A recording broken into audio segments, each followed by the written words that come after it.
Good evening, everyone. Happy Monday. It's your boy Kevin Thornton. You have tuned in to the Wellness Architect Show. Today is Monday, November 2018. It's a very chilly day in the ATL, but we can bear with it. It's better than the 90-degree heat that we've been having for so many days in a row. Today we're gonna have an amazing show. I've been doing a lot of black with the men, so now I want to do some black girl magic and show what the black women are doing in our community. First, before I do that, I just want to say thank you again to all our listeners who've been watching the show since day one, and all the new people that's been watching the show. Thank you to all our members watching from Africa, Ghana, and Uganda. Also, those coming from London, England, New Zealand, Ottawa, Canada, and all those in the U.S. Thank you so much for joining in, tuning in, asking your questions, sending your texts, all that stuff. We are greatly appreciative.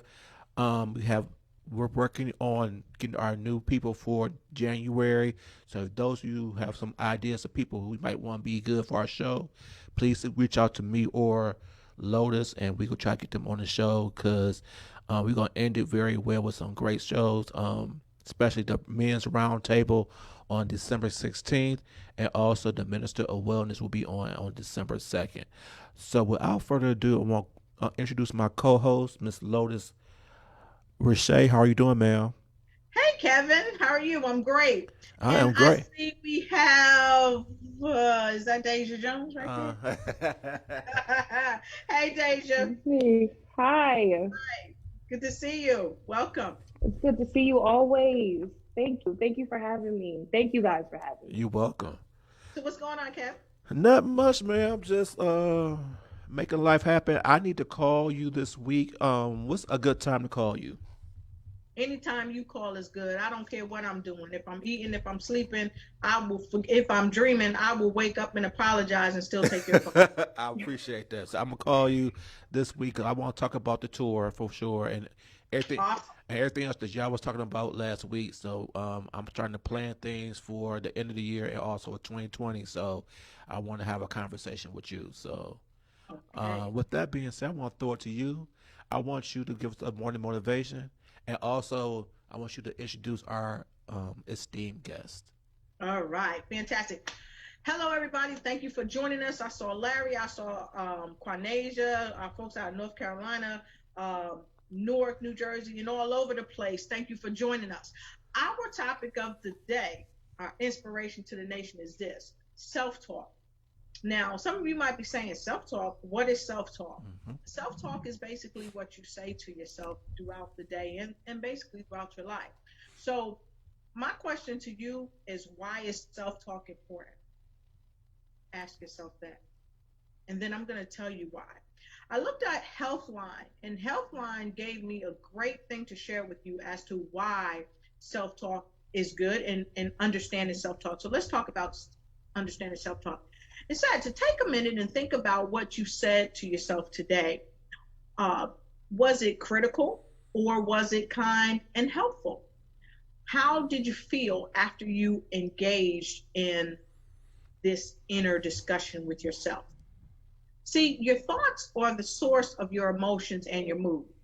The conversations you have with yourself can be destructive or beneficial. They influence how you feel about yourself and how you respond to events in your life. And I looked at that and I was like, wow, that is super, super duper true. Because I know Kevin and I, we always tell people, think about what you say to yourself. Hmm. Okay. And even I have a mentor, I have someone that also coaches me in my life, and she always tells me, think about what you're saying to yourself and maintain positive self-talk, because positive self-talk is kind of the foundation of where you start your day. So what is self-talk? What is self-talk? It is what you say to yourself Hmm. all day long.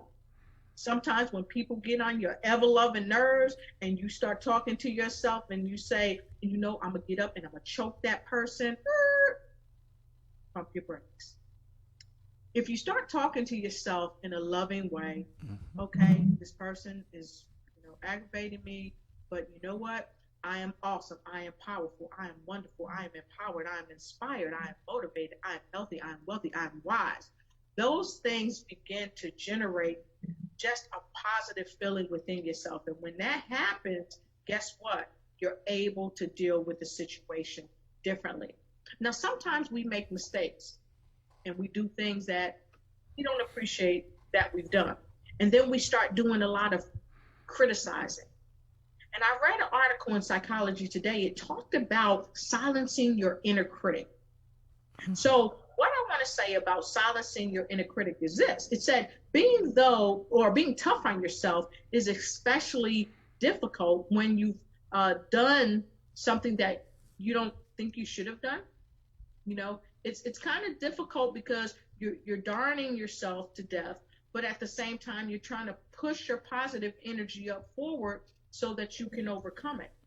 But this is the thing: when you're overcritical of yourself, sometimes you go ahead and you begin to make negative responses in your life, and you draw that negative energy in your life. Now, sometimes being a little critical of yourself can be good if you do it from a positive premise. So I encourage all of you, remember what you tell yourself every day. Start out with a loving phrase to yourself. You can start out with mirror work, look yourself in the eye and say, I really love you, whatever your name is. And you can also tell yourself that you are loving, you are kind, you are gentle, you are peaceful. Whatever it is that you want to be, begin to tell yourself that. Like Gandhi said, you have to be, right, the image of what you want to see in the world. Mm-hmm. So tell yourself that and use that self talk to help motivate you and inspire others. And that's what I've got for you today on the motivational moment. Now, today we have none other than Deja Jones. She hails right out of Atlanta, Georgia, by way of Philadelphia, but now, of course, she is in Baltimore, Maryland, where she is the senior elect for the one of the greatest historical black colleges in the nation, and that is Morgan State University. So, welcome, Deja. Thank Welcome. you. Thank you so much. You're I'm welcome. happy to be here. I am really happy to be here. And I'm really excited just to talk to you guys and get some gems and maybe hopefully give out some gems. So thank you for having So Deja, before she start going in, can you do us a favor and tell everybody who you are and what you do and how did you get to this point right here, right now? me. Okay, so it's always so interesting when you get asked who are because I just feel like there's so many variations of who I am. But um, I am Deja Jones. Um, as she said, I do hail from Atlanta, Georgia, by way of Pittsburgh, Pennsylvania, where I was born. Um, I attend Morgan State University. In my senior year. I'm about to graduate. I'm on my way out the door, and I have been here for all 4 years. Um, Recently, I've served in many capacities at Morgan State.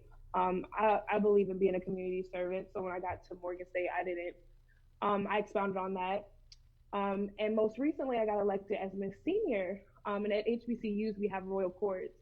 Um, and it's basically the kings and the queens of each class and not the king and the queen over Morgan State University or over that prospective university. And I serve as Miss Senior. So not only do I serve my class, but I also serve the Morgan community, and I also serve on the Student Government Association on their board, on their executive board. Um, and yeah, I was elected in by my community. Um, yeah, that's a little bit about me. All right. All right, Lotus, just shoot away. Okay, so I heard you say you talked a little bit about the Queen to King project that you hosted, and I think one of our previous guests was, I guess, the one of the people that kind of helped you guys out. The prior NASA person, Sharon Jackson Little, was there, Hmm. and you told us a little bit about it, but it was a night of healing. And I know that you do like a Wellness Wednesday and things of that nature. So can you tell us a little bit more about what that night of healing was all about? Okay, so yes, a part of my reign as Miss Senior is putting on events, and you don't have any set events. Everything comes from your heart.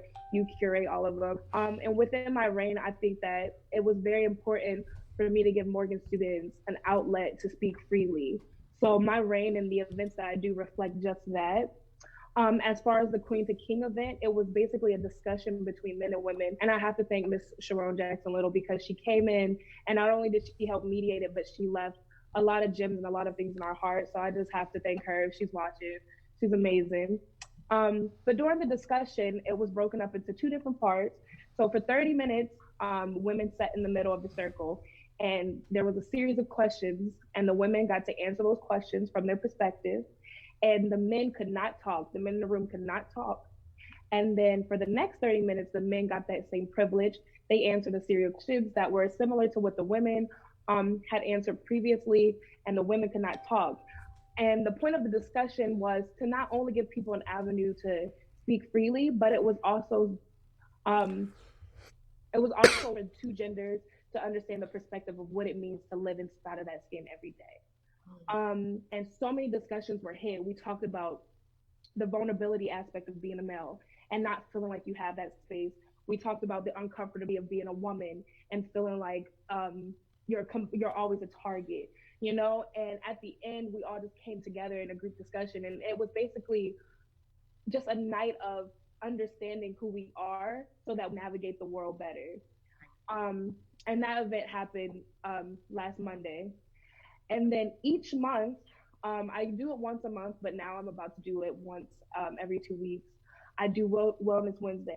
And I basically just talk about wellness and what that means. That's the state of being mentally, physically, and emotionally healthy. And each week there's a new topic. So I started off with self care. And I basically just jotted down what self care looks like, you know, what it can be, how you can implement it into your life, and why is it important? Why do you deserve self care? Why do you deserve to care about your state of well being before your responsibilities? And Morgan do it on live on Instagram, so everybody is welcome, not just Morgan students, but the mostly the population is Morgan students. And each week is a new topic. So last week I talked about well, excuse me, last time I talked about seasonal depression because as the season is changing, a lot of people go through depression. It's very real, and a lot of times we don't know how to identify that. You know, we're just sad. We don't know what it is. So I definitely outline what seasonal depression looks like and how you can combat that in healthy ways. And I do have a Wednesday actually. We will be having a Wellness Wednesday panel, and me and this organization called the Braun Effect, who actually presented me the idea to do Wellness Wednesday. We will be talking about various topics, and the Morgan community can come in and just listen to the panel discussion and hopefully share some of their experiences as well. Wow. That's great. I want to go back to the conversation you had with the men and the women.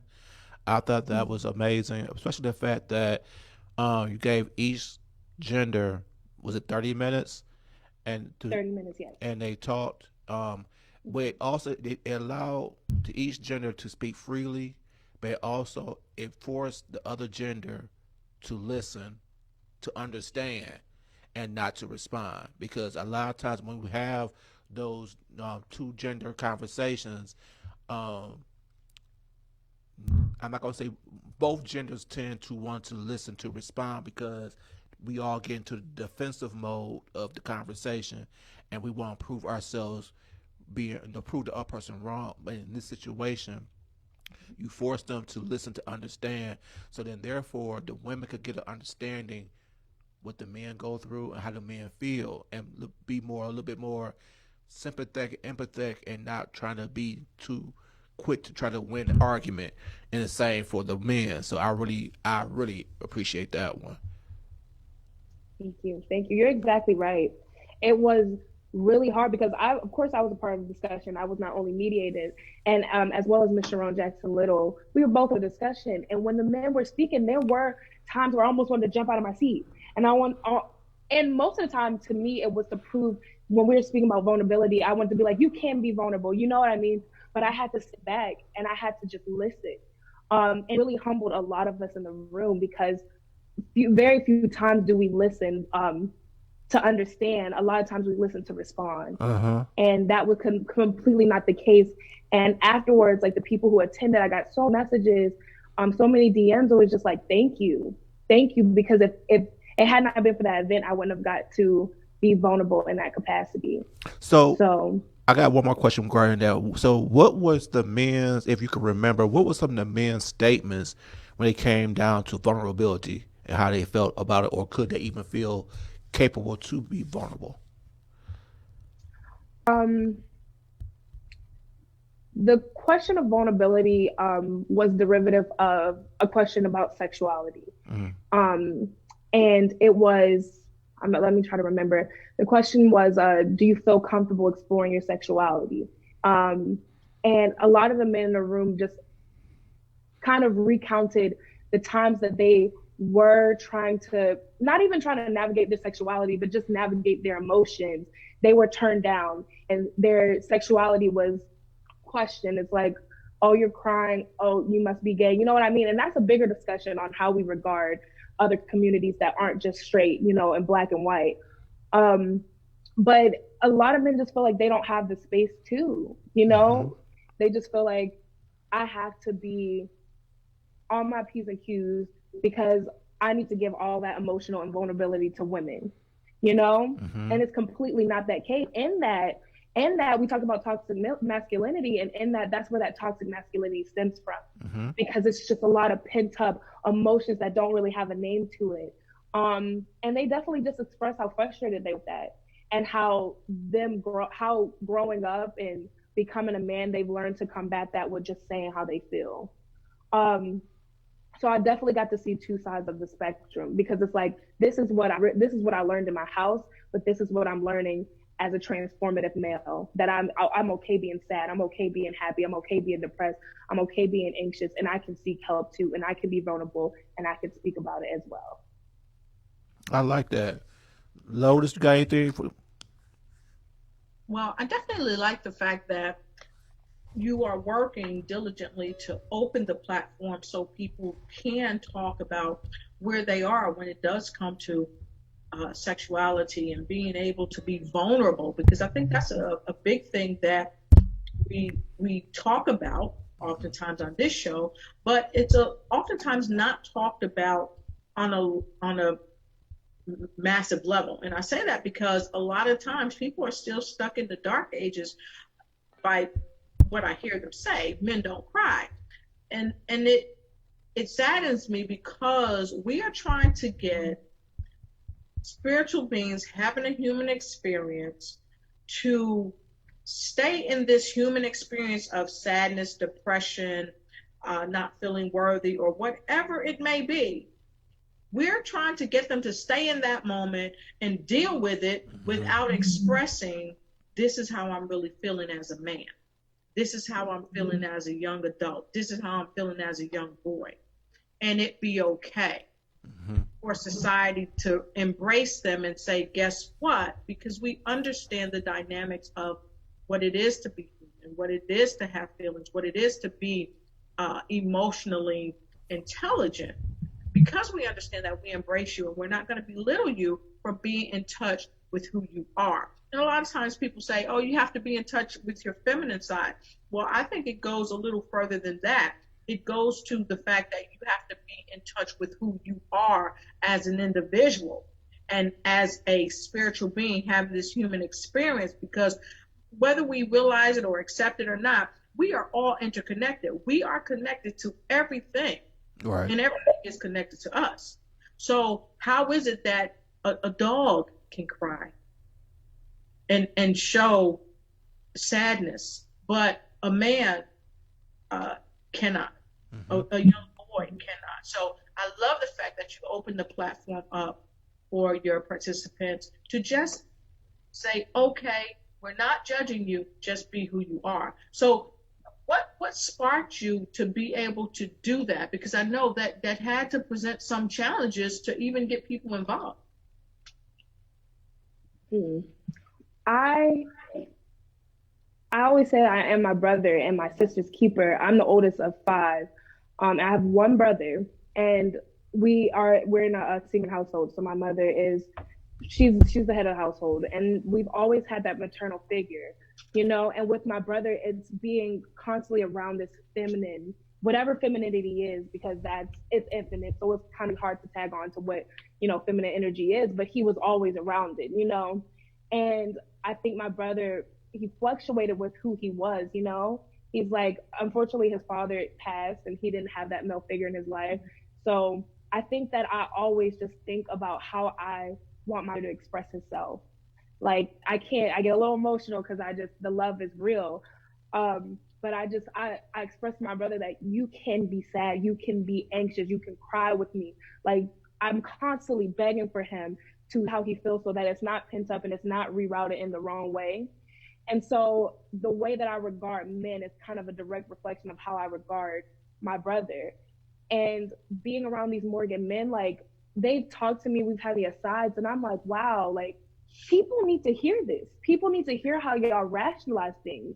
Like you're not just and I don't want to curse, but you're not just like this image of what they created. Like you're so multifaceted. You have so much to say to the world. So when I think about doing events like this, I just want people to have a platform to speak, like speak freely and speak organically. Hmm. So I don't know. That's what drives me, is knowing that I have a little brother who is going to be a reflect these Morgan men one day. So I need to have events that set them up so that they can be like emotionally successful and not just, academically successful, or not just like this image of masculinity, to be like, vulnerable and be real.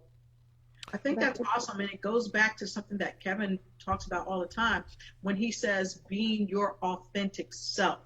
Hmm. And Kevin, can you share with us what that actually means, being a person's authentic self? Being who you truly are and how you truly feel, and not be concerned or worried of the judgment of other people. I think, especially for men, I think a lot of times we are concerned about how we are perceived and how we are going to be looked at if we show our vulnerability, if we are emotional, because even now Deja is an exception. I'm not saying all women, but now, there are women now that have embraced that stereotype that if men cry, that's a sign of weakness, and they don't want to be bothered with somebody like that. And so when that's our experiences, then it doesn't allow the men to be their true authentic self, because they're concerned about how they're being perceived and how they're being judged. So with that being said, I want to express gratitude to Deja, because I just think if more women looked at it from that perspective, that if they have a brother and you want your brother to be able to express how he's feeling, so he won't be all bottled up. If you so if that's the case, and then they would treat the men that enter their lives in that same manner, I don't think we will have as many issues as we do, because if I'm dating someone but I don't feel comfortable enough to express how I feel, then there's gonna be a disconnect, because should be the person who should know everything, and I should Yes. be comfortable with everything. But a lot of us men are not comfortable with the women we date, because we fear that they'll judge us. So it forces a lot of men not to be their true authentic self. And Kevin, speaking to the point of health and wellness, uh, it, this came to mind when you were talking, and when Deja was talking as well. When we begin to cause men to kind of suppress their emotions, I think it moves them further away from their emotional intelligence, Hmm. and it kind of puts a barrier there. And even and this came to me when you were talking, it makes them dumb down their emotional Hmm. intelligence, because we have a lot of men who are very emotional intelligent, Yep. but because of the pressures that men place on men and that women place on men, and also that critical self-talk that they often do to themselves, they beat themselves up, it causes them to dumb down their emotional intelligence. And with that being said, Deja, like Kevin, I want to congratulate you for doing that, and also tell you about one of our viewers, Angela. She typed in that what you did, it sounds great. and it sounds like a great opportunity for both sexes to communicate their vulnerabilities, like Kevin said, and express themselves. And then she further went on to say, to ask this question. She said, what challenges did you see during the event, i.e., hesitancy to respond or share? Did you see anything like that? Um, so it was a very, very intimate event. Wasn't that many participants, and my Morgan men, they're powerhouses. Um, so before I even started the event, I laid down the ground rules, and I basically told them that transparency is key because what is said in this room will not leave the room. Which I think helped them because they weren't very hesitant, but they were very ready. They were ready and well equipped with how they wanted to respond to things. And one thing that I noticed that stood out to me a lot is like when the women had their opportunity to speak. One guy who was there, he's my friend Jay. When it was their turn to speak, he was like, I'm an empath, and I was really, really feeling what you guys were saying, and I'm kind of just coming down off of that. So I was in the room with some men who were very emotionally intelligent, and there had been a lot of they have had experiences where people tried to antagonize them for that and bring that, take that down a notch in them. So I don't know. It wasn't really any challenges to get them to speak. I was more just in awe on what they were saying and what they were willing to express. Awesome. Awesome. That's awesome. It's so much because and then too they are the millennials are considered millennials, and I just think the millennials are a little bit more emotionally intelligent than we are, um, and I think that tends to make a disconnect with the men in my generation and the millennials because they are more emotionally intelligent, and so when then we look at them as being overly emotional, and it's not that they overly emotional; they're just in tune with their emotions, and we're not because we were raised not to be in tune with our emotions. Where these Exactly. guys now, these men now, are more in tune to it, and they're more unapologetically okay with that. And that's that thing when that's for us as men, we gotta learn from them and learn to be okay with expressing our emotions. And so, that's how I saw it from that. You have anything else you want to add, Lotus? Well, I definitely must say that because if we don't change generationally, Mm-hmm. we are going to continue to perpetuate the same stereotypes and the same negative thinking about men being able to express themselves. And as you know, if you look at the numbers, men typically pass away sooner than women. And a lot of times it's because of heart attacks and strokes and things of that nature because men are so suppressed from being able to express themselves. So I definitely say that this is something, in my opinion, Deja, that you just want to keep doing because these gentlemen, our Morgan men, are eventually going to be fathers and husbands and or husbands and fathers and leaders and things of that nature. And if they don't learn now, if they haven't learned before, if they don't learn now how to deal with the things that are affecting them emotionally, mentally, spiritually, physically, from a premise of I'm okay to express whatever it is that I'm feeling. I feel safe enough to do it. If they don't get to do it, when they get in those power positions, when they get in those marriages or long term relationships, when they become fathers, what's going to happen, in my opinion, is that they too will continue to perpetuate distancing oneself from emotional intelligence, and they will again continue to suppress the ability to say, this is who I am, and this is how I feel, and guess what? I'm okay. I like that too. I want to say also, just as we listen to you talk, because we're going to do a men's roundtable discussion on December 16th, and I just hope and pray that the men come ready like they came ready for yours, so we can do some more healing from a male perspective regarding being vulnerable, and just the disconnect between different generations, so we as a men could come together as one and be great. But you also gave me motivation, and I we'll talk more about it when I call you this week. Um, that I think that's something that you and I should do as one of our Yes. shows, Yes. to have men and women come. I have the whole audience filled up with men and Yes. women, Mhm. and do it like she did it. And Yes. maybe we might have Deja come on and be the moderator. And Yes, and that would be great. And Deja's working on some other things too, and I'm sure she'll tell us later on down the line. But I think that would be great to have that. And I just wanted to chime in also because we got somebody, Quanasia Brown.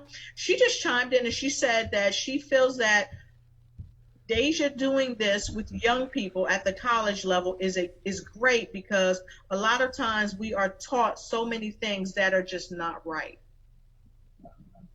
Mm-hmm.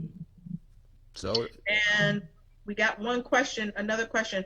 How can we encourage men to share their emotions? is that for Deja or for anybody? I think it's for both of you. Well, probably for all of us, but that's what it says. How can we, help men to share their emotions? How can Uh, we encourage men to share their I'll emotions? let Deja go first. Okay. Um, I think, well, what you guys are saying is very, very, it holds a truth. One thing that I speak about like with my peers is breaking generational curses. You know, like we're all trying to retaliate against a flawed system. Mm-hmm. Um, and the only way I can encourage men to express themselves is just give them the space and the opportunity to do so. Mm-hmm. I check in on my male friends all the time. You know, I check in on their mental health, their mental well being, and they reciprocate. So I think Mm-hmm. it's just being on top of each other about being emotionally responsible. You know, learning when and when not to speak up, and speaking up is always, I'm sorry, speaking up is always an option. So giving them the space, giving them giving them grace and allowing them to be human, just like I allow my sisters to be human or I allow myself to be human. I think that that's how we encourage it. I agree. Um, I would say the same thing. We have to create a space for these men to feel safe, because a lot of them don't feel safe. And the reason why a lot of men do not feel safe is like when they get to a point in a relationship with a woman or maybe even a friend, and they feel safe enough to be vulnerable. Um, then in turn, if they get into a disagreement with that young lady then took what he said in a state of vulnerability and used it as a weapon in that disagreement. And then that makes the men really just shut down, like, I can't do this again, because I'm not gonna give you nobody the opportunity to use my vulnerability as a weapon towards me. And so that's why I would say, we just gotta, you know, we want the men to uh, be expressive and be open, but they have to really, like you said, they have to really feel safe enough. And the one thing you don't get enough of, and which I'm proud of you that you do, is to actually check in on the men. We are supposed to be the providers and the protectors, so we always concerned about the women. But sometimes when they look at us, people look at us to be strong, but they therefore us being strong, they never check on us to see if we are okay. Right. Another thing too, I wanted to say is that the men, when there is a safe environment, you have to step up Hmm. and you have to come into that safe environment and be a part of it and put yourself out there because this Yep. is another thing that often happens, and especially in African American communities. There are outlets, but you don't step up.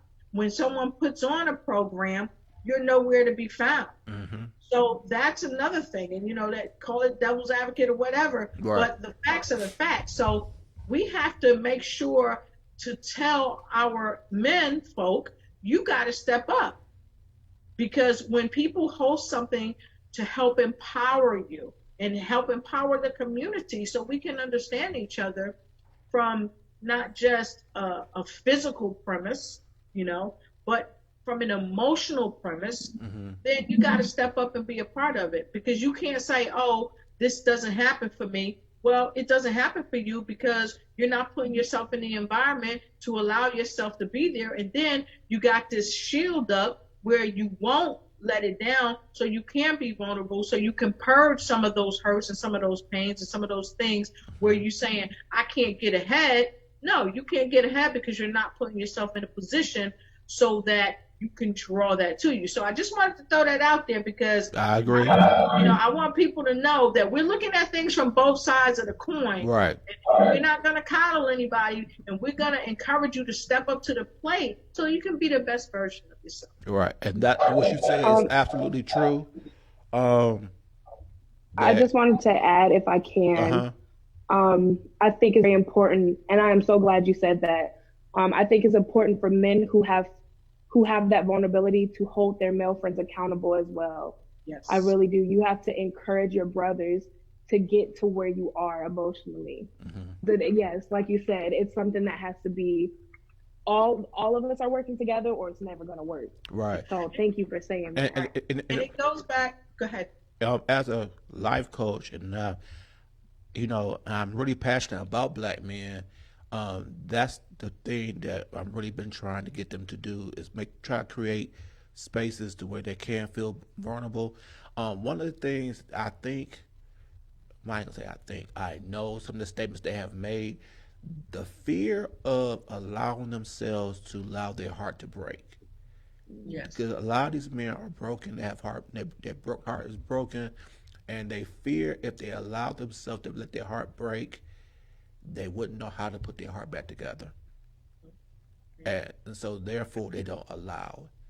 And so Mhm. that and that too is like we gotta make them feel okay and secure enough that okay, if your heart breaks, we here to help you put it back together piece by piece. Right. And so that's one of the things I've been trying to do. And that's why, you know, I'm gonna have that conversation on the 16th because it's up to us to play off, like you said, either we are gonna play a part or we not. And Yes. so if we want our community to be better and do better, we all gotta play our part. And so I agree with you on that. Mhm. And that's where we go back to it takes a village because again we talking about community, we talking about togetherness, we talk about cohesion. We had two other responses that I want to chime in with. Quanasia said she feels that hold on a second, let me okay, it's sad that our men of color feel like um, they are anyway mental, they are less than. I mean, okay, so if they're emotional, if they show that their emotions, it, they have to feel like they're less than a man because of societal norms. And then she also said, as a older community, we need to allow these men to feel safe, and they need to learn to share as well. So that's amazing. And then we got another comment from Angela. She says, communicating our emotions requires us to develop our emotional vernacular, so the way we speak, the words we choose. But we must realize that it does take time. So, what do you say about that, Kevin? I want to bounce it to you first and then bounce it to you, Deja. It takes time for people to get there and to develop a certain vernacular to be able to uh, kind of put together this is how I'm feeling. Um, well, it does take time, especially if you've never been taught how to express your feelings. Um, and for most men, they were never taught to express it, and they were never taught or made aware that it's okay to express feelings. So now at 20, 30, 40, and 50 years old, now we're people are asking us to, tell us how we feel, and we really don't know how to. We tend to think, and that's when I get to my class. I want you to think. I want you to tell Mhm. me how you feel. Feel and what you think is two different things. And Yep. so, a lot of times we base our statements off of how we think we feel and not actually how we truly feel. And that's something that they have to learn how to do. And um, it's gonna take some time. It's gonna be hard for them because they just never knew how to do it. And then therefore, like you say, I just think the men need to surround themselves with people who, oh, like Deja said, is going to who's already emotionally intelligent to force them to be more intelligent and force them to be able to express how they feel and, like they say, make them feel it's okay to do it and not be judged. And so that's the main thing too. So Deja, I've got this question for you. So since you've done this, was this the first one that you did? Yes. Okay. So since this was the first one, have you thought about doing another one? And if so, when are you forecasting it? Um, so actually, it's crazy because I just got out of a senior e-board meeting, and most of them were at the event, and um, we were pressed for time, so we didn't get to really dive into the discussion on how we felt during the exercise. So it kind of left them wanting more dirty or, like more of an avenue to express themselves. So I did think about doing another part um, where it's just solely the discussion between man and woman and people who don't identify as either. Just an open discussion where people can really dig into and discuss what they go through. Because I think it's important to note.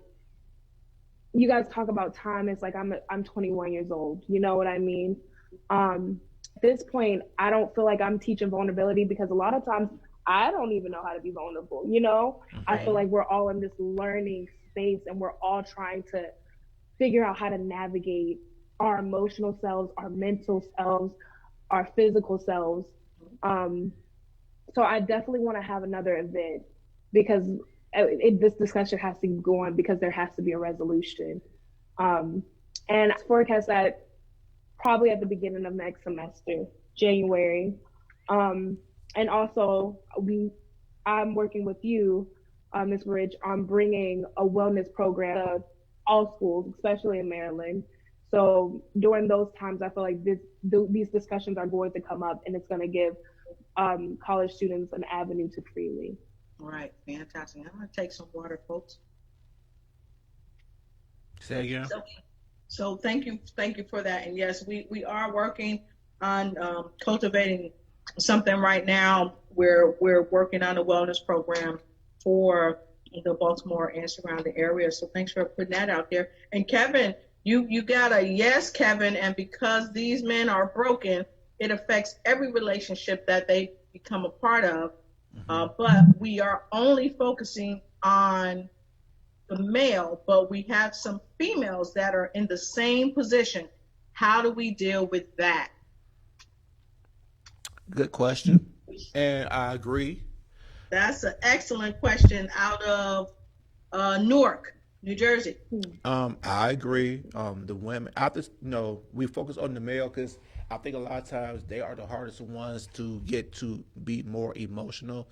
However, I do agree that the women are broken as well. Um, and I just think a lot of times, from my experiences, I know you coach as well. Um, there's a lot of trauma that both the men and women have, and it's still from their childhood. So then, therefore, the self esteem is not there because whether it's the father wasn't present, or in some cases, they might even have mommy issues where they feel like the mother never loved them. So then, therefore, they seek out love from other people that they did not get from their parents. And that's something that, and I think that's part of the things that we have to deal with. And I think a lot of times that's why I think people like Lois and I are important, you know, as life coaches because you could come to us and we could help deal with those issues. A lot of times, like you said, in our community, we if for some reason we don't want to go to a life coach or we don't want to go to a counselor, so we say we're gonna pray on it or we're gonna say God's the church gonna do it for us. But then if you don't pull away at the issues at hand, the church can't do it for you. And so that's where I think it's really important for people to think it's okay for mentally to go to a coach and say, hey, this is what's going on. I really want a good relationship, whether it's a female or a male. Because when I have female clients, I'll say, the first thing they'll tell me is about what the men are not doing. And I would say, Mm-hmm. I'll tell them, we're not going to discuss the men right just yet. I said, because the men that you're dating is the men that you're attracting. So we got to look inside you to see why you are attracting these type of people to you. And so once we could get to that point and deal with that, then we could move on and we could try to track and do something different. So I do agree. I just think we got to, everybody needs to do a lot of self work. And it's funny because I have a young man that's like 33. He's doing his, and he said, he never knew that it was that hard to do what they know, the self work. And so he said that, he has a newfound respect for what you and I do because we have to be really able to pull out the issues and get them to speak over Exactly. what they're going through. And so I just think if we all do our own self work, then that will help us in our relationships with everybody else. And Deja, what have you, in regard to what the young lady out of Newark said? What are you doing in the area where you are in Baltimore to help your fellow students, the female fellow students, kind of be in connection with their emotions and understand, what it is that they need and how to express their needs and their hurts and pains? Well, I've always found a lot of I found my solace in understanding my sisters and the fellow queens next to me. So I think I've always just tried to give a space, like have a whole group chat of just women. And every day we're posting positive affirmations, we're manifesting things for each other. I have like four sister queens, that's what we call it, who I'm their accountability partner. And it's like, I'm staying up on you. Like, what is your emotional goals for this month? What do you want to accomplish? What are we doing? Are we meditating this month? Or what are we doing for self care? So it's just basically being accountable for each other. And that is in the most organic way. It's just calling and checking up on each other, going to each other's events, like being that support that they may not have had. I'm also part of an amazing organization called the National Council of Negro Men. And we've done a lot of partnerships throughout the years. Um, One just being sister circles. Every Wednesday at our general body meeting, we just get in a huge circle and everybody writes down what I've went through and they all put it in the pal. And then we have a moderator. It's one of the sisters. That's what we call each other. Um, and she'll read it and we'll all just digest what it means. And sometimes people will come to the forefront of who wrote. Um, so I think all I'm doing is just keeping an open line of communication with my sisters to be like, you're not alone. And just as I'm not alone, you're not alone, and we're going to figure this out together. So, Awesome. Deja, I want to know what put this on your spirit to be the way you are. Because for you to be at 21 and for you to be this passionate at what you are and what you're doing, what was the catalyst to get you to be like that? Um, it's, I'm a very, um, I'm a very emotional person by right. So you just have to excuse me. Don't worry But about it. um, being at Morgan State, it's really has been a very trying and transformative time. And in specific, my sophomore year, yes, I have my sisters, and just like my sisters, I'm their keeper, and I think about my sisters, and like I want to speak positivity. But my sophomore year, I went through this very dark time in my life. I had dealt with sexual misconduct in a way that I never had, and I felt really I just felt dark. I just felt dark. I had no appetite. I lost so much of my hair. Like I was not going to classes. Like I almost failed an entire semester because I couldn't work myself to face my university. Um, and it got to the point where I had to go home. Like I had no other choice but to go back to my mom. And during that 3 week period when I was with my mom, I just kind of had to rework my emotional self. Like I had to tell myself that I was worth, every good thing that had coming to me. So I kind of had to rebrand myself from this person who was like in this solitude and I didn't want any help into this light for myself. And like once I got to the point where I was strong enough, I was like, I can't just leave this with me. Like I have to spread this light because it's not just me. I'm not the only person going things. I'm not the only person hurting. So I would be doing a disservice to myself, my community, my mother, everybody who has watered me and watched me grow. I would be doing a disservice if I just left this light inside of me. Um, so I think that that's drives me. It's like I have to make sure that nobody ever feels the way that I did during those couple of months. You know. Yeah. So I wanted to chime in right quick, Kevin, because I hear you and Deja kind of singing the same song, and you sing encouragement, but I hear you singing get the help you need. And I said that because we got a post from one of our viewers, and she said yes, because the Black community make you feel like you're crazy for getting help. And so she said, thank you for your answer, Kevin. She appreciated that. And she said, yes, Lotus is an excellent life coach. Thank you, Deja, for that that information that you gave. And she said that it's great that you're doing that in your area. Maybe she can start something like that in her community. And it sounds really good. Wow.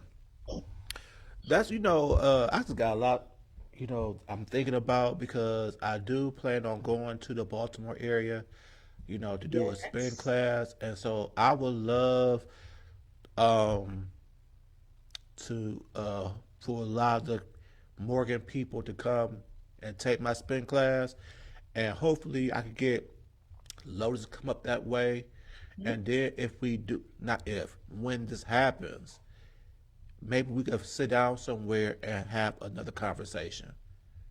Yeah, I'd love to definitely do a live show from Morgan if we can get the producers from the Kevin Thorne Wellness Architect show to be able to get that going, because I think it would be phenomenal. Even if I traveled to Baltimore and everybody got on the set, and Kevin, you interviewed some of the other folks at Morgan, because I got to tell you, uh, we are seeing college students come into their own these days. They're very intelligent, they're articulate, very mature in many ways.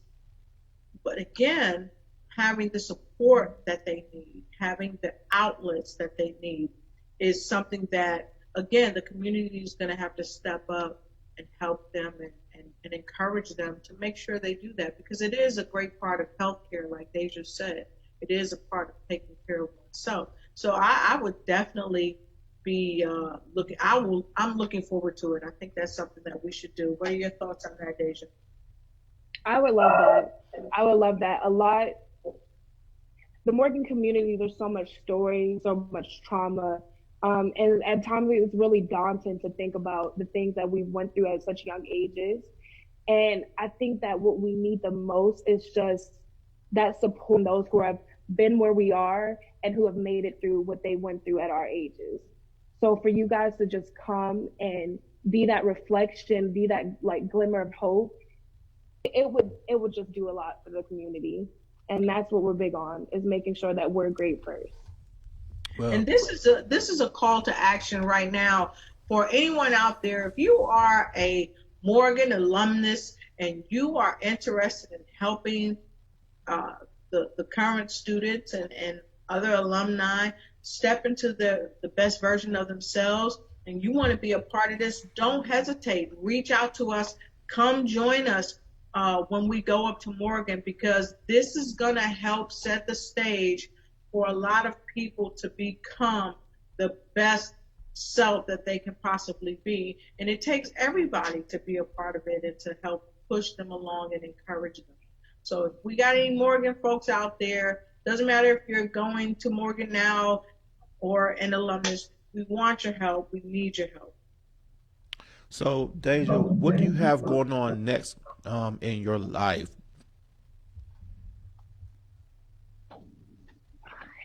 This is the beginning of this is the end of a chapter that seemed like it was never in.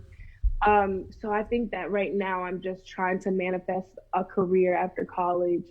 The things that I do now, I was just talking to my best friend about this. I want to go back to Georgia and implement them in my middle and my high schools. So I want the girls to have a mentoring program. I want to. There's a lot of current students from Georgia, and I want them to implement it for the men at their schools. So I kind of just I don't know, I'm just manifesting a career. I want to take this positivity and this light and this drive and these positive words. Like, I just want to make sure that it keeps multiplying and it's something that dies out because I'm dealing with, life and being an adult. So, what's next for Deja is just building an empire that everyone can benefit from. So, what? Okay, so I hear you say that you come back to the ATL, and you got some other guys or young ladies from working that's gonna come back as well, and y'all Mm. want to do like mentorships and all that kind of stuff from the middle schools y'all went to. Um, The middle and high schools. okay, so what I will ask is you stay in contact with me since I'm down here as well. So, cause I would love to, collaborate with you guys, and do that. So, please keep in touch with me with that. And so, when you come down here, we could do stuff together, and help, because you're not doing this by yourself. And so, the reason is a reason Lotus got you here, and for me to be on the show with you because we in the same alignment of what we're trying to do, not trying what we are doing, and we could do great things as individuals, but also greater things as a collaborative force. So please just keep in touch with me when you come down. So whatever you're doing, I can support you and help you guys as well. Okay, Thank you. I definitely So will. Thank you so much. you're I, welcome. I have to say this. Quinasia Brown out of Newark, New Jersey. She said, Kevin, uh, can I bring, hold on, I got somebody else chiming in. Let me go back to this. Can I bring something to New Jersey? We need so much of what is being said out here. Out here. We can go into some of the colleges and churches here, please. And it says, I live in Newark and I see so many young people who need this positive outlook on life. So I'm throwing that question to both of you because this is an open door to do something in the Newark, New Jersey area. And we would definitely ask the viewer if you have any contacts in that area. I know you are a recent graduate. Um, we would just say yes, reach out to your university. um, And I'm definitely in. What are your thoughts, Kevin and Deja? so I'm gonna let Deja go first, then I'll go after that. Um, I'll go anywhere. I would go anywhere that God wants me to go. I don't think that this message needs to be limited to anywhere. So if you give me a university, a high school, excuse me, my phone fell. You know how it is. A university, a high school, willing to come. Okay, so what I would say, um, I'm down with this. I feel that this is the universe dictating what we should be doing for 2020. What I would ask for is for the listener in Newark. Um, I want to do it the same way. I'm gonna do a tour like I told Lotus. So if they could find a spin studio that I could teach a class at, we could teach a class so we could promote the wellness part of it, but then have a sit down like town hall conversation where we have these type of conversations. I'm all aboard. What you think, Lotus? I think that's phenomenal. Of course, I'm definitely and want to do all that we can do to help benefit people and encourage them. We have another question, and Deja, this question is for you. It says, Deja, do you feel that Morgan provides mental health and well-being training for college students? What resources are available to provide students with the skills and tools needed to navigate the stressors and emotional challenges of college life? That's out of Washington, D.C. Um, so yes, I do think Morgan. I'm a student ambassador, so I talk about Morgan and how they navigate mental health a lot because I appreciate it. We have a counseling center with an amazing counseling staff. I utilize the counseling center all the time. It's open from 8 a.m. to 5 p.m. And students can come in there, make an appointment, and just speak freely for an hour. We also resource like if you're not comfortable speaking with a counselor, we have relaxation rooms that you can book for an hour and just go in and de-stress. They're soundproof, so you can scream. They're fully equipped for things to just calm you down or give you like a place to just breathe and kind of rationalize what you're doing. On top of that, the Brown Effect, which is amazing mental health awareness group, conducts group sessions all the time where people are just able, and I say this a lot, but people have to just digest. They have to try to figure out what is the source of the problem. So it's important to consistently give them a space to do that. And the Broad Effect give them a space. So there's so many resources for Morgan students to just have an outlet and to know that it's okay not to be okay. It's fine, but you have the support behind you. And on top of that, we have a 24-hour nursing hotline, and you can call and speak with them. And just influential students. I'm one of many. Like I'm merely a reflection of my environment, and there's so many people who are in positions, and we're having these events that aren't so like fun or whatever it may be, but we're having these events to be like, here, say what you need to say, and your brother, your sister, like we have your back regardless. So I think that Morgan State does an amazing job, the community and the administration, to just allow Morgan students to rationalize themselves, get help, and feel better. We got a call. Hold Hi, on one Tracy second. Kincaid. Good to see you. And I think we have Wanda D. Hollis. Thank you. Good to see you. Larry Pace. Thank you. Good to Hold see on one you. second. Lotus, 1 second. Okay. Wellness Architect Show. How you doing? Hi, how are you, I'm good. Mr. How are you? Kevin? Huh? Is this Mr. Kevin? It is. How are you? I'm good. How are you? I'm good. I'm good. Hey, Val. Hey there. How you doing? I'm good. I'm good. Listen, I need to, I guess, get with you guys and get some information from you. I want to set up something for you guys over here in Newark. I'm Okay. already on the line, but I want to set up something for over here for you guys in Newark. Um, I will be calling my alma mater, which is Bloomfield College, which I graduated from. Uh-huh. I will be calling them to see if I can set up something so you guys can come in and do something there. I'm good. I'm good. Hey, Val. I lost you.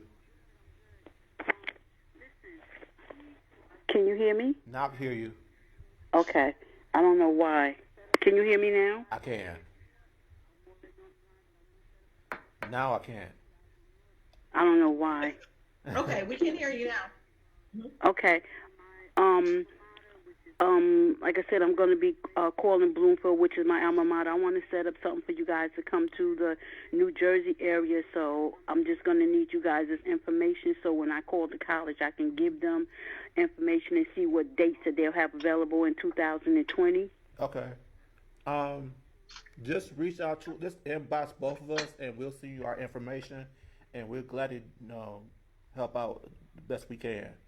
Okay. I'm looking forward to it. And thank you so much, and thank you for the positivity with the show. It's really, really great. This is my second week, and it's great. I mean, like, this is what we need. I don't sent messages to some of my friends so they can pick up and listen because it's great. I appreciate it. Thank you so much for sharing. Okay. All right. You have a good night. You too. All All right. right. Bye Thank Bye you. bye. bye. Okay, Thank I'm you. sorry about that. Go ahead. That was a Ah, yeah. So what was you? I'm sorry. I know I had to interrupt you, but what was you saying? I don't know, but I know I was saying, hello, Tracy Kincaid. Thanks for joining us. Hello, Wanda Hollis. I meant to say hi to you earlier. Larry Pace from North Carolina, Red Springs. Happy to have you. We have another question for Deja. Deja, Angela wanted to know, are there any peer-to-peer groups there also? Yes, so I spoke about it previously, but the Broad Effect is a peer-to-peer group. Um, they conduct group sessions all the time, group therapy sessions all the time. Also within our individual organizations, such as the National Council of Negro Women, which is an all-female organization, smooth, strong men, overcoming obstacles through hard work. Um, we conduct peer-to-peer things all the time. So it's not just about being in organizations and putting on events. It's definitely an outlet for you to understand your brother and your sister um, through working together. So there's a lot of organizations that kind of focus on, peer-to-peer, peer-to-peer growing, learning, and having each other as an outlet. Awesome, I awesome. hope I answered. Fantastic. I think that hope that answers your question, Miss Angie. Let us know if that answered your question. Also, we have Daisy she's in New Jersey. She just shared your shared the show in the Think and Grow Richer organization. So thank you for sharing the show with them, Daisy. We appreciate you. Thank you, Daisy. And Miss Angie said yes, and thank you, Daisy. That answered her question.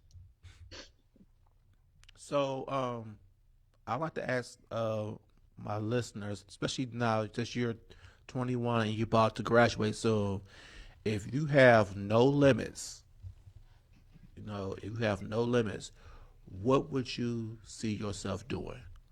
And there's no limits. Um, there's limits.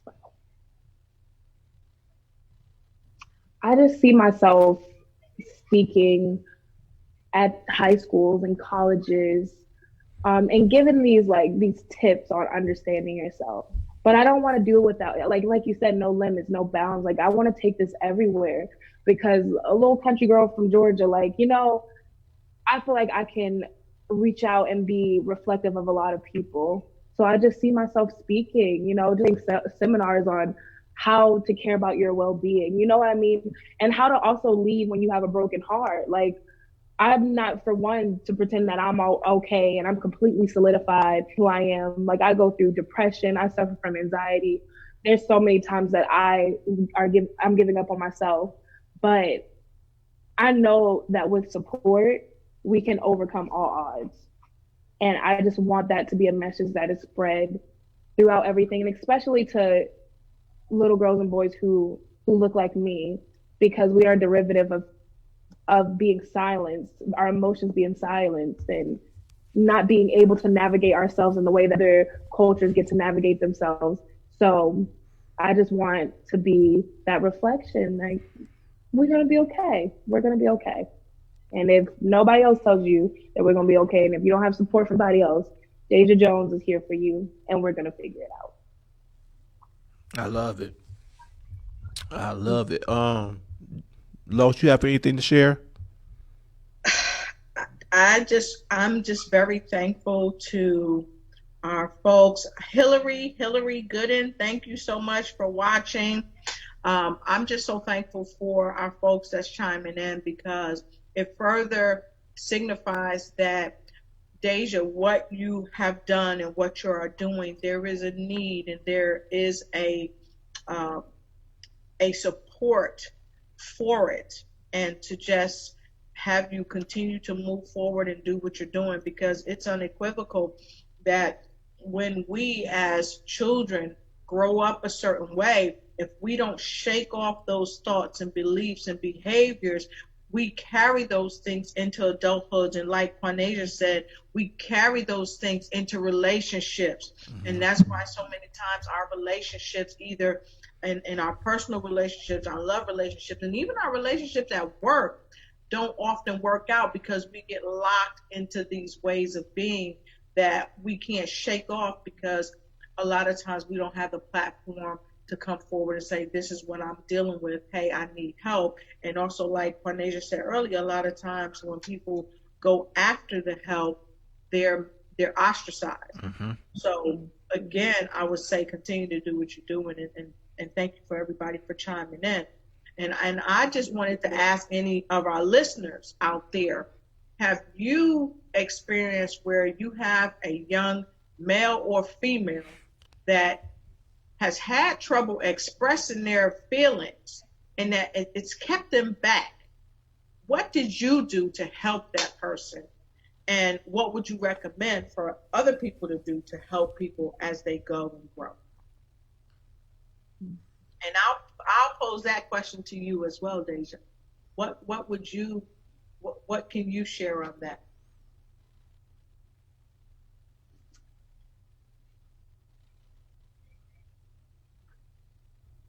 I have to. I'm an internalizer. So can you please say it just one more time because I really want to give you. I want to give you correct, like the correct answer from how I feel. What can you offer um, and suggest to people as a way of helping young men and women kind of be okay to go inside themselves and find out what's really going on and then be able to express that so that they don't carry all this old baggage on in their lives? I am a firm believer in just leading by example. So if I'm doing it, if I can fight my demons that I know, like, I've lived with myself through the darkest and I know I've been through, and I know that I had told myself that, you don't need to be here anyway. You know what I mean? Like, you're not going to get help because you don't need to be here. So I know that if I got the strength up to speak to someone, I know that you can too. And all I can do is just be accountable and hope that that's enough for people to keep going with making sure that they're mentally sound. So just being an example and being very transparent about what I've went through and where I'm going. I think your transparency, you being very authentic of what you struggle with and what you've been through and what you experience, it's gonna make people feel comfortable enough to express how they feel. Because then, if they, like you said, if they see that you are okay with though expressing your truth and your journey and your experience, whether it was a bad experience, and you was able to express it, and you have come on the other side of it, then you give them the confidence to do it as well. And so I think that's the most important thing, period, because a lot of times people don't talk or don't express because they feel like they're the only one who's going through this, and you sharing let people know that you're not by yourself. So I really appreciate that. I want to say hi to Jeff Marchetti Jr. As you know, he is the show host of Make Every Second Count.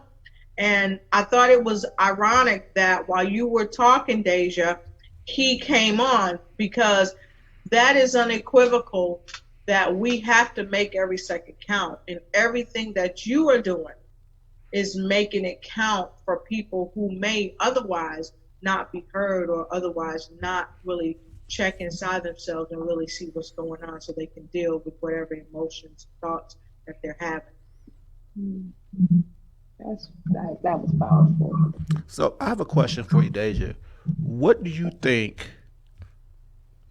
our generation, me and Lotus generation, could do for you guys in this journey that maybe y'all don't ask of us, or y'all may need from us? Mm. A common thing, just speaking with my peers, is I think that your generation can be present without an easy fix, you know? at times we're looking to be heard, um, and not to be silenced and be like, well, this is what I went through, because we're experiencing life in a different realm, in a different time. So I think to just be still and to completely just be there to listen. And once we've been able to rationalize it, then you give us that reassuring that it's going to be okay. Because we just need the outlet to speak to we just need the outlet to speak to you guys. I think a lot of trauma comes from not being able to tell our parents anything, and that's why we utilize others so much. But at the end of the day, we're never finding complete peace because the person who was at the source of it, they don't know the half of it, you know? So I think that if you have a niece, like you, a little cousin, whoever it is, just ask them, what is going on with you? And just let them speak, and just let them know that you hear them. I think I'm hearing you say, and I love the way you put that. We don't want you guys to fix us. We need your guidance. We appreciate your guidance, but we want to be heard, and we want your wisdom to help us along to fix our own problems with your support. And I think that's critical, because that helps you guys to do critical thinking. It helps you guys to be self-thinkers.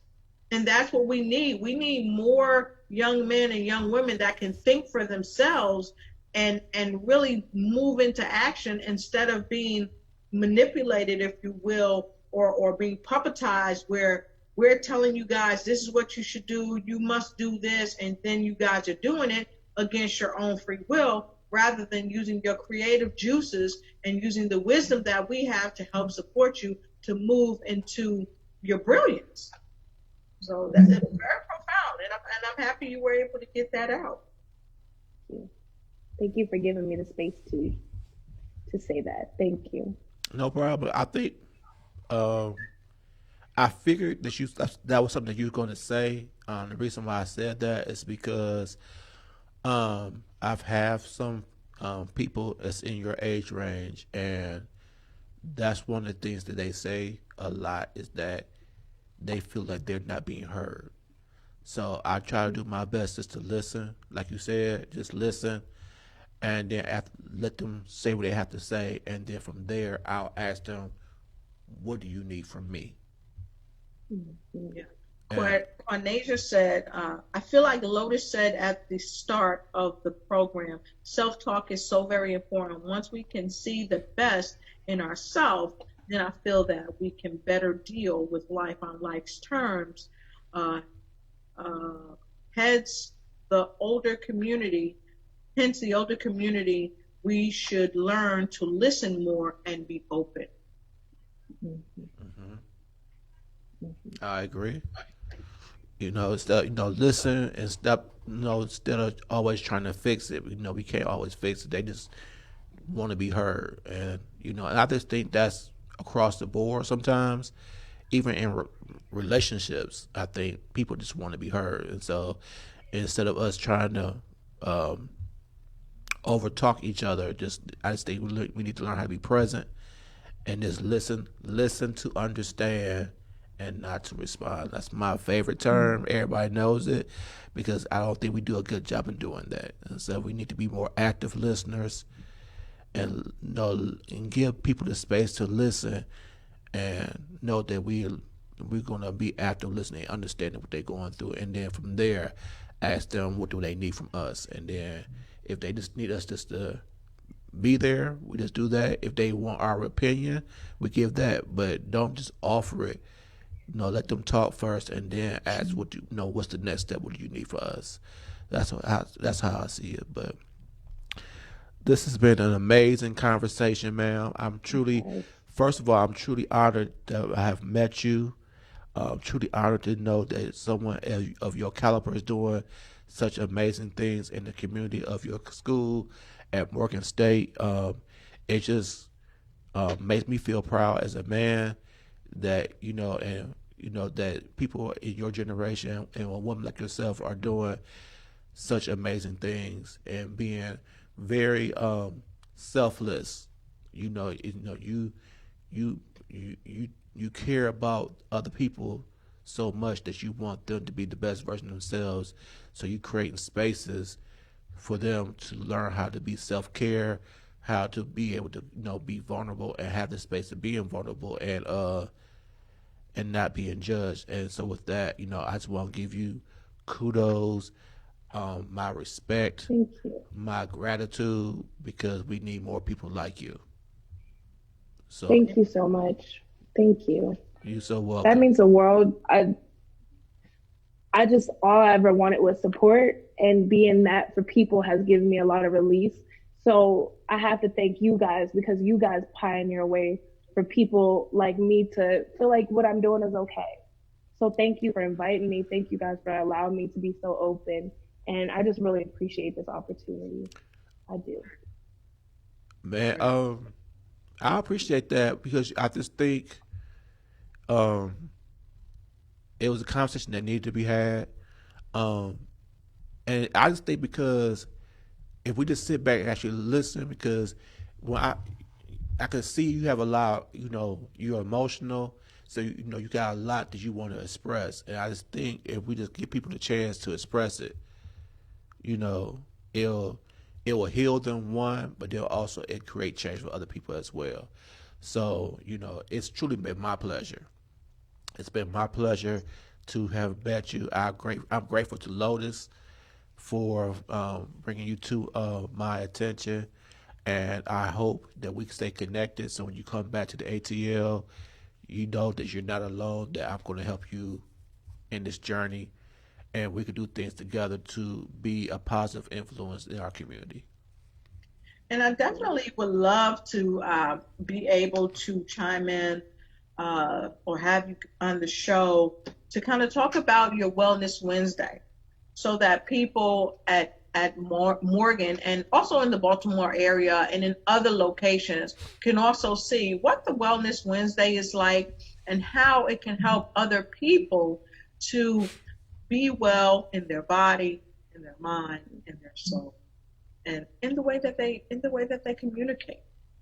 Okay, because a lot of times when we are not healthy in the way we talk to ourselves and the way we feel about ourselves, it spills over into how we communicate with people.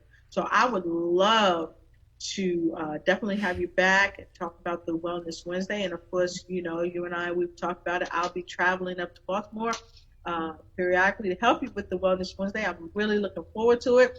And definitely, I can't wait to get on the um, the tour, the spin tour with Kevin. I'm super excited about that. I'll be So make there. sure you talk to all your It's Morganites and tell them Kevin you, Thornton you is know, coming. but And I'm you know what, telling you, Lotus, It's funny. It's like, okay, we put this out there, and then you bring this young lady on here who's going to be in Baltimore, and mhm, it's like that's the universe saying, okay, that's the first place you need to go to, yes, and then it could be a great combination of me teaching these people, the wellness side of exercise, and then from there we could create like a town hall conversation after yes. that, and let's have some transformative conversations to create healing for everyone. So I'm excited about that. And I So think Excited. we're going to be Spin City, Baltimore. Uh, and I think Sharon Jackson Little, she is one of the folks that's going to be helping us out with that. That's the place I think where she does her spin cycling as well. So that's okay, probably where we're going to kick it off. Definitely want to get with the Morg Nights uh, and get it going. So I'm super excited. So yeah, yeah. I'm super excited. And I'm to excited. the young lady in Newark, if if your school has a spin studio, I know a lot of colleges do have spin bikes now. If they allow us to come in there and teach a class, plus we could have a conversation with you guys at the same time, I'll greatly appreciate that as well. If not, we can find a place in that area that I could do a class, and then we can find out a place where we could do an actual conversation, we would gladly be there. And that's for any city in the U.S. We're not going to put any limits. So if those people who've been tuning in and listening, and you want us to come to your area, please let us know. Reach out to me, reach out to Lotus, and we will get with it with you. So, because I put 5 cities down, but evidently it's gonna be more than 5 cities. So I greatly Mhm. appreciate all the support, and the positive feedback that we are getting. Yeah, Um, and I stand corrected right quick. I think the kickoff is supposed to be at Club D Cycle, where Mr.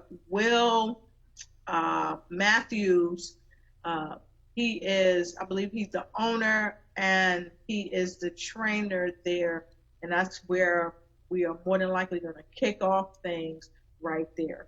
And those of you that are listening, if you visit Baltimore or just want to check it out, check out Club Cycle and see Sharon Jackson Little as well. all right. So Yes. before we get ready to like wind down, tell us everything you got going on, Deja, and then what I want you to do is whatever's on your spirit. This is your chance to speak to everyone about whatever you got on your spirit. It doesn't have to be about wellness. It doesn't have to be about. It could be whatever you feel that you need to get off your chest at this present moment. Um, well, I will just continue my reign as Miss Senior. I am going to continue Wellness Wednesday. I'm actually interested in turning it into a little series where I invite Morgan students to come on, Morgan alum, or anybody who is just to speak about wellness and speak about the overall state of being healthy. So I will be beginning our series January of 2020. I also will be doing an unwind series on my campus where students will be able to have an outlet to get out of their rooms and come into the environment and do something active, such as hot yoga. We're going to do a Zumba class. So I will be doing that along with my court. And just one thing I want to say is make sure that you're looking out for every for other people. Like it is so important to give yourself the love that you give the people to yourself, but it's also important to give it first, you know? Like we have to, especially as black people, we have to be accountable for each other because we know what it is to be neglected. We know what it is to not always be the person that everyone is looking towards and looking to understand. So we have to be accountable for each other and love on each other and love on each other without bounds. Love on each other. If there's somebody that you have been neglecting lately that you haven't been to, call them, talk to them. Just make sure that you are giving people their flowers while they're allowed to smell it. And I feel like once we learn that we have each other to lean on, then life will get a little bit easier. And that's I it. appreciate that. So if people wanted to connect with you, how can they find you? I am very active on Instagram. So my Instagram is underscore Deja DejaXMonet.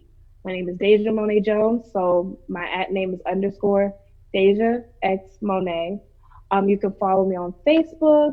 You can find me on Facebook, Deja Jones. Um, and yeah, Instagram and Facebook are sort of my outlets. Um, I have a LinkedIn. I don't know. That's more of a professional side. But I definitely encourage Instagram because that's a lot of times how we and my generation connect through direct messages, through posts, through Instagram stories. So definitely follow me on Instagram.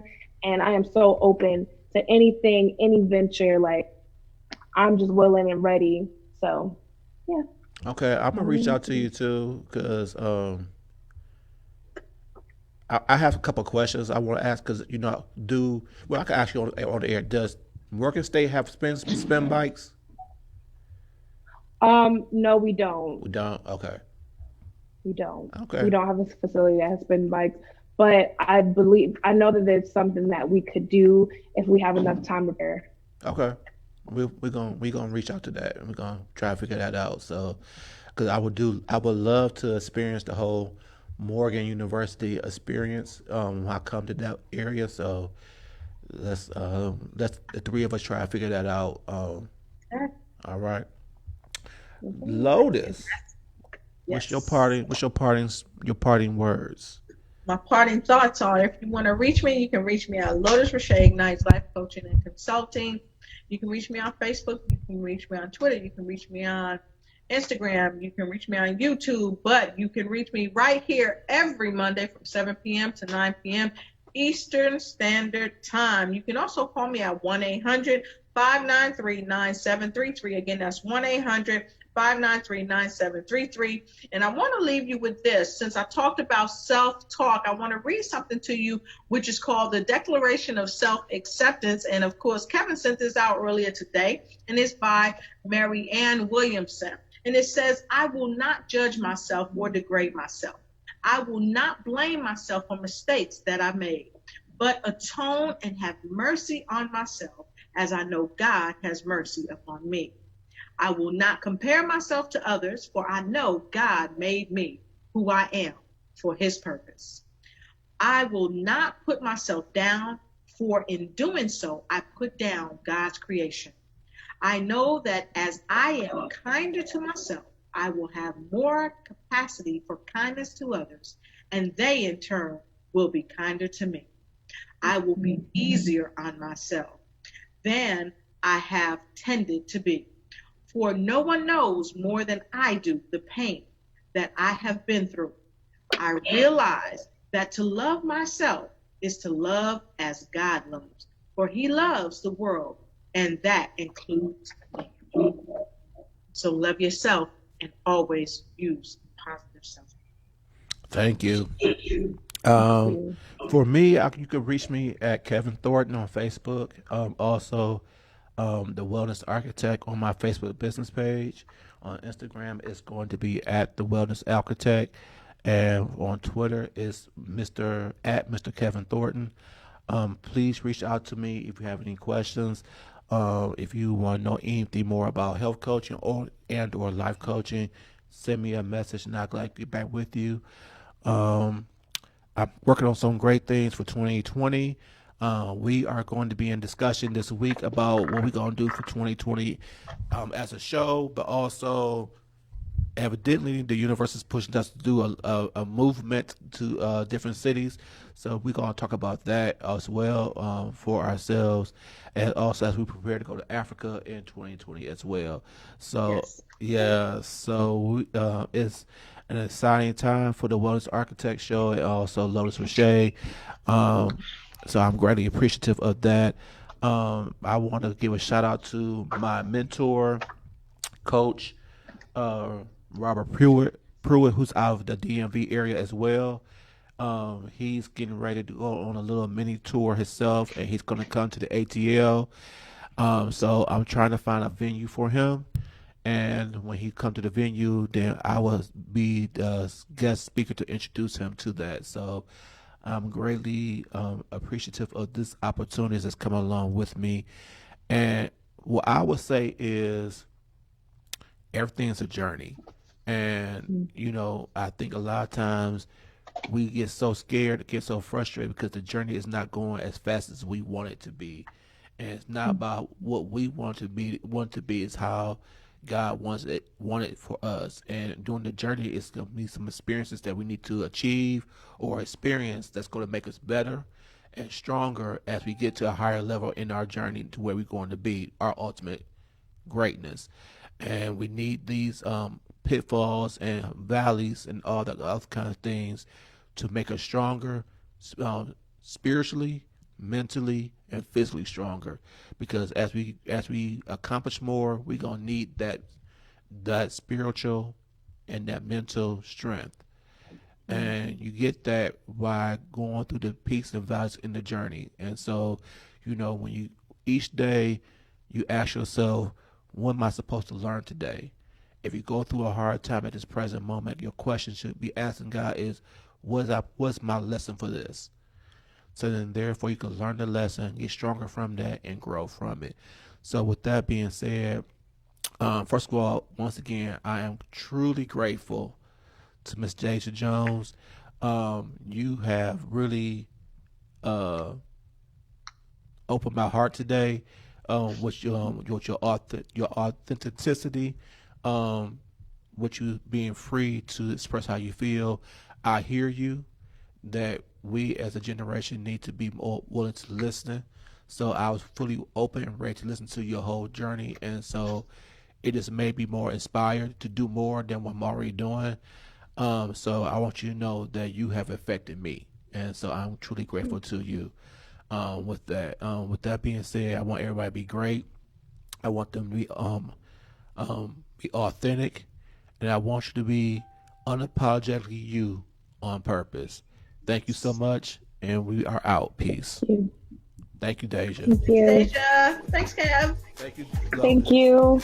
Welcome.